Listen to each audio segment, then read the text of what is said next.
Hello, friends. Today I'm going to tell you a story that you simply will not believe.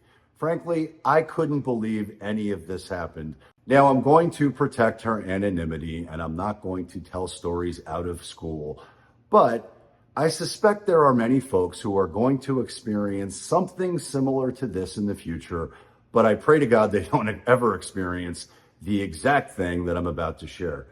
But my friend has to sell her home and she's getting a divorce. And she warned me flat out that her husband, soon to be ex-husband, is completely unhinged, is completely, what's the right word to use here? I'll just use her words, is a complete psychopath. But it's 100% true. This is a true story. This really happened, and I'll get into it right now. I got a phone call from a friend of mine, and really I should say acquaintance, someone that I know from working out at the gym. So I get this phone call out of the blue, and the friend of mine shares her story and is completely distraught. She's completely panicked. She's very scared about her financial situation, but she goes on to tell me that she must sell her home.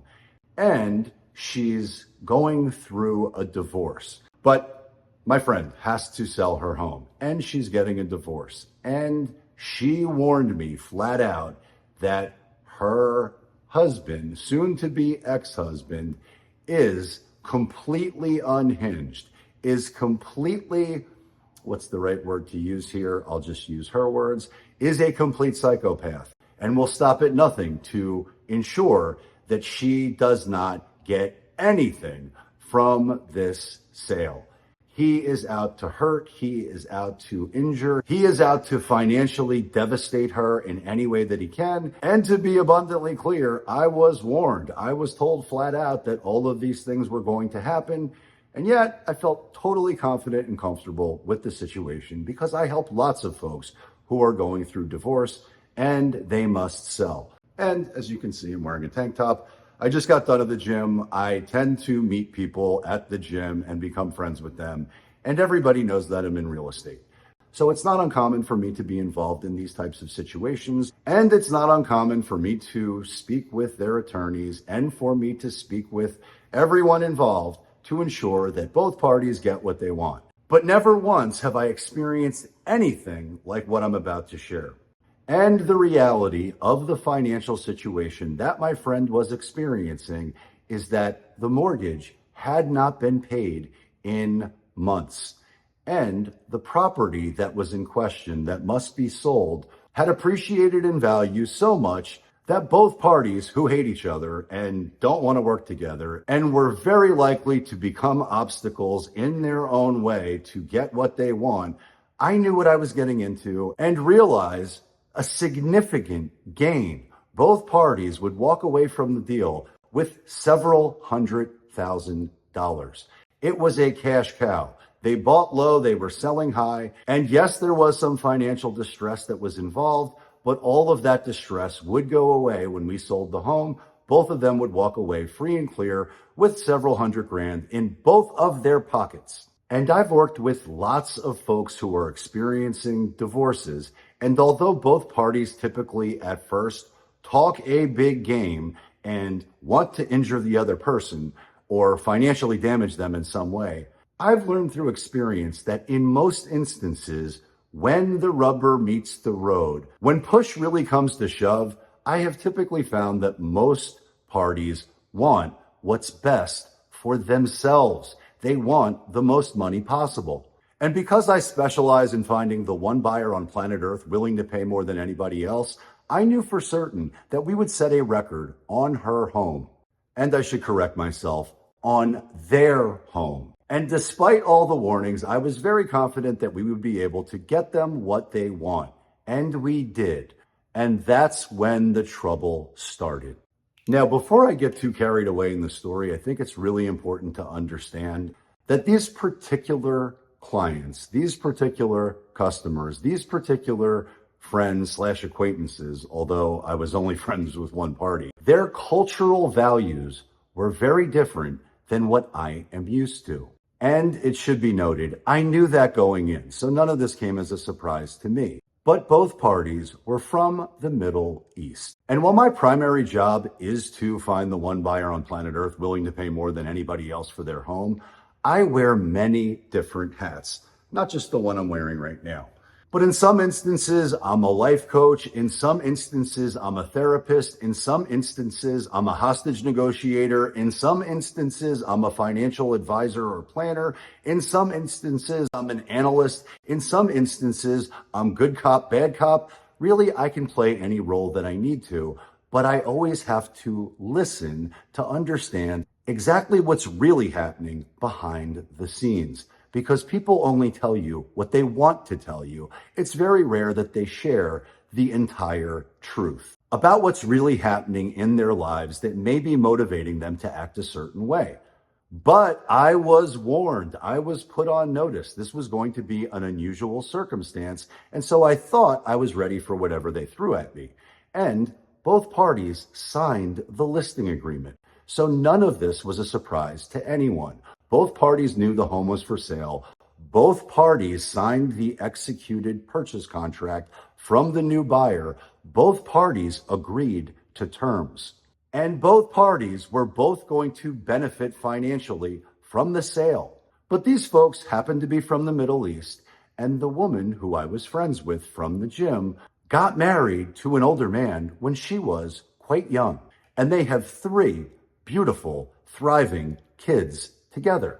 And while it's not uncommon for me to hear bad things about the other person when dealing with a divorce situation, I'm certainly not passing judgment on anything. I'm simply listening and learning at the highest level in order to help solve any problems that might arise.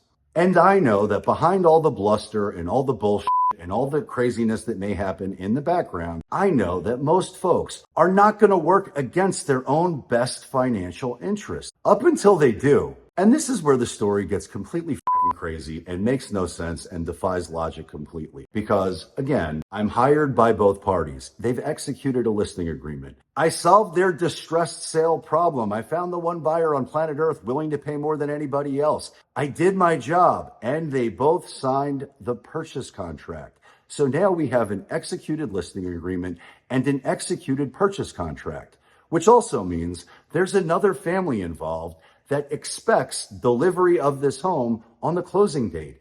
They have their own family. They're very excited to move into this property. They've sold their home, and they're looking forward to maxing out South Florida living in this new home. They sold their home, they packed their stuff, and they were ready to close. But as we approached closing day, the shit hit the fan completely. And the husband, who executed a purchase contract and executed a listing agreement, refused to sell. And to be clear, it's not the first time that I've experienced the seller not wanting to sell or maybe even refusing to sell, which is why there are contracts and why there is a judicial process and why we have laws governing real estate transactions. And 99.9% of the time, those laws and rules and policies and procedures to ensure that both parties are protected. And at the end of the day, I know that a court will demand specific performance and force the seller to sell as per the contract. And this is where things go completely ballistic, because one of the sellers absolutely refused to sell. And despite my best efforts to educate him as to what the process is, not only did he refuse to listen to me, he came to confront me. And of course, he didn't schedule an appointment. He just showed up at my office. So one day, as I'm sitting in my corner glass office, doing my thing, taking care of business, I hear someone enter the building. And I hear them aggressively confront my receptionist. And truthfully, I had my earbuds in like I do now. I really wasn't paying much attention. I was zoned out and focused on something else. But eventually I heard my name and I heard yelling, aggressive language. And while I'm definitely not the one who's out there looking for a fight, I'm certainly not going to let somebody come into my office and disrespect my staff or me in any way, shape, or form. So when I realized what was going on, I walked with purpose to the front to evaluate exactly what was going on and take action where necessary. And I'd be lying to you if I told you that it doesn't help that I'm 6'2" and built the way that I am. So the very aggressive, very angry seller who showed up with a full head of steam, ready to set himself on fire in my front office, got a little bit more right-sized rather quickly. But it was also very clear that he was looking for a fight. He accused me of doing all kinds of things that I absolutely did not do with his wife. And then verbally, he angrily attacked me, my character, my family, my business, the brokerage, real estate, Florida, the United States, his ex-wife, his children, and a partridge in a pear tree. There was no stone he left unturned in his toxic, angry, resentful rant. And thankfully, all of this was verbal and none of this was physical, but it started to escalate in a way where I invited him to leave. And I let him know that the police would be coming soon to help escort him if he chose to stay, because he was no longer welcome in my office. And when he made the mistake of stepping towards me in a confrontational way, I then let him know that if he chose to take that route of action, I would be happy to physically throw him out. Because when I'm not selling houses, I'm lifting them, which is why I look the way that I do. Thankfully, he left. There was no altercation. There was no escalation. But it was blindingly obvious based on what he said, which was he would rather set himself and the house on fire than ever let his wife get a red cent from the sale. And I know that angry people say angry things, and it normally doesn't amount to a hill of beans. It's just talk. I was 100% confident that this guy was serious and he would light himself and the house on fire, rather than he and his wife both put a couple $100,000 in their own pockets. As per him, he would rather die than let her and his kids gain anything. And normally I would know that the court would enforce the contract. I also knew that this house was in foreclosure.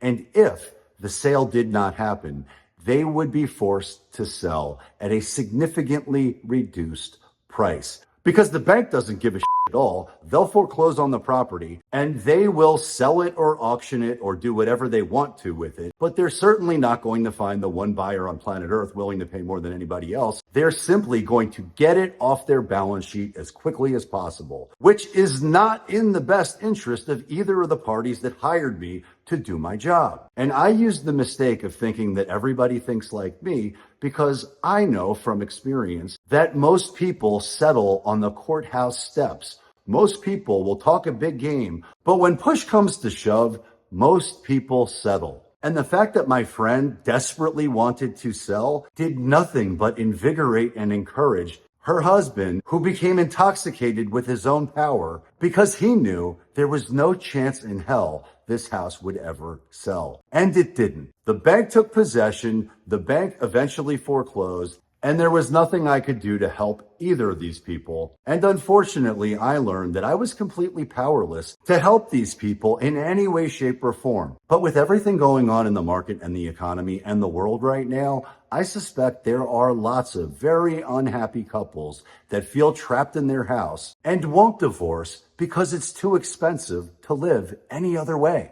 And that really sucks. And yet, I know it's happening. But I pray I never meet another person who is willing to light themselves and the house on fire to ensure that the other party doesn't get what they want. If you enjoyed the video, give it a thumbs up, subscribe to the channel, check me out on Twitter where I can never be censored, and check out my next video because I suspect you will love it a lot. And until next time,